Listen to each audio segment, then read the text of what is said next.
Assalamualaikum warahmatullahi wabarakatuh. Everybody yang melihat, menyaksikan, tolong gunakan sangka baik. Dalam peristiwa hukum itu kekuatannya data dan fakta.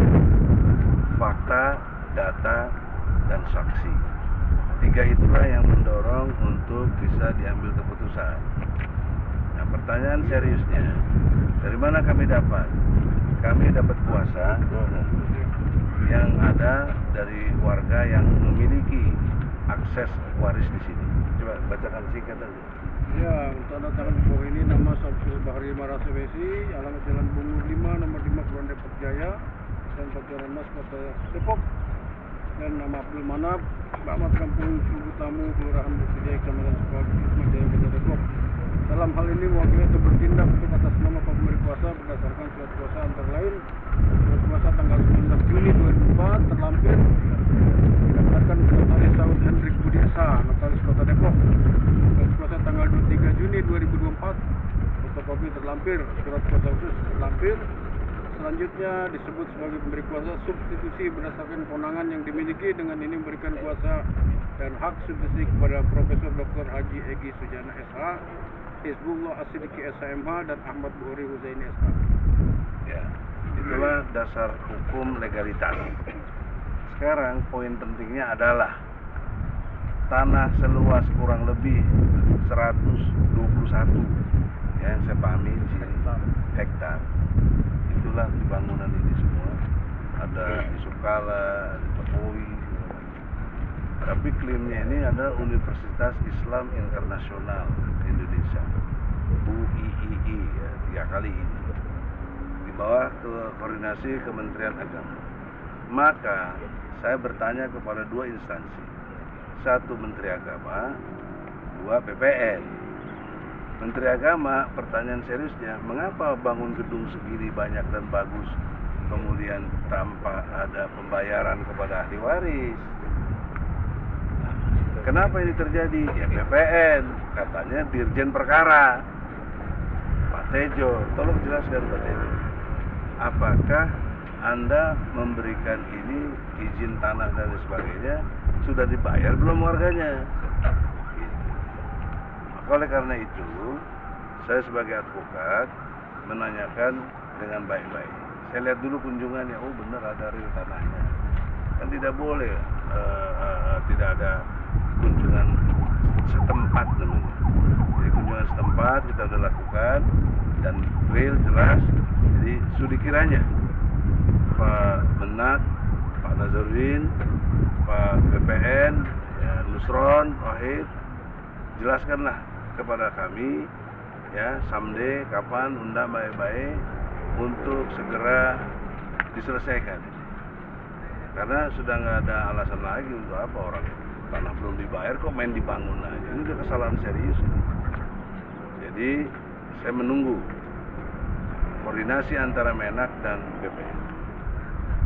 Sekaligus kemarin saya ke Menteri Keuangan, begini juga rakyat juga yang dirugikan. Sekarang saya ke Menteri, 2 menteri kan, Menak dan BPN. Juga saya lapor ke Prabowo Presiden waktu Becukai. Sekarang saya lapor juga, ini kelakuan menteri kok kayak begini, kok bisa bangun sekian hebat. Menteri Agama loh, agama itu kan harus betul-betul strict, jangan sampai ada hal-hal yang melanggar syariat istilahnya. Kok presiden tidak tahu? Itu juga satu keseriusan dalam kesalahan pengorganisasian negara ini. Jadi Bapak Presiden yang terhormat, sudi kiranya karena ini menyangkut hajat orang banyak, ya, kurang lebih ada 341 waris yang saya wakili, untuk mendapatkan uang yang belum kita hitung. Tapi di sini NJOP-nya 10 juta, betul ya? Ya. 10 juta. Nah, 10 juta kalau kali 121 ribu kan berapa triliun lah ya, nah, hitung sendiri. Jadi saya nggak gembel, saya punya duit banyak nih, karena puasanya sama saya. Nah, ada orang bilang kita gembel lagi, ya Allah.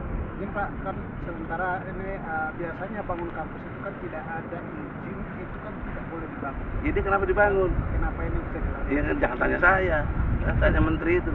Makanya ente pers tanyakan, bikin tulisan, mengapa kok begini terjadi? Yang menderita tuh masyarakat dari tahun 2018. Saya kira gitu, ada yang mau tambahan? Kira-kira berapa kakak yang sudah berapa RW? Belum ada, satu pun belum ada. Bayangkan tuh. Dia bisa misalnya mecah kelompok A, ada 10 orang udah dibayar, masih mending nih kagak satu pun nggak ada. Tapi kok kenapa bisa bangun ini? Dan ada tuh, coba ada Yusuf Kala. Pak Yusuf Kala, kenapa bisa sama sini? Apa karena Wapres? Pak Jokowi, Pak Jokowi, tolonglah. Kan udah kita berkenalan. Baik, tolong dengan hormat jelaskan ini. Jangan sampai jadi presiden buruk buat pemerintahan Prabowo yang membuat kita ini menjadi menista rakyatnya sendiri. Tugas presiden ada 3, paling tidak. 1, menjaga tumpah darah seluruh rakyat Indonesia. 2, mensejahterakan umum seluruh rakyat Indonesia. 3, mencerdaskan kehidupan bangsa. Itu pokok, ada di Undang-Undang Dasar 45 alinea keempat.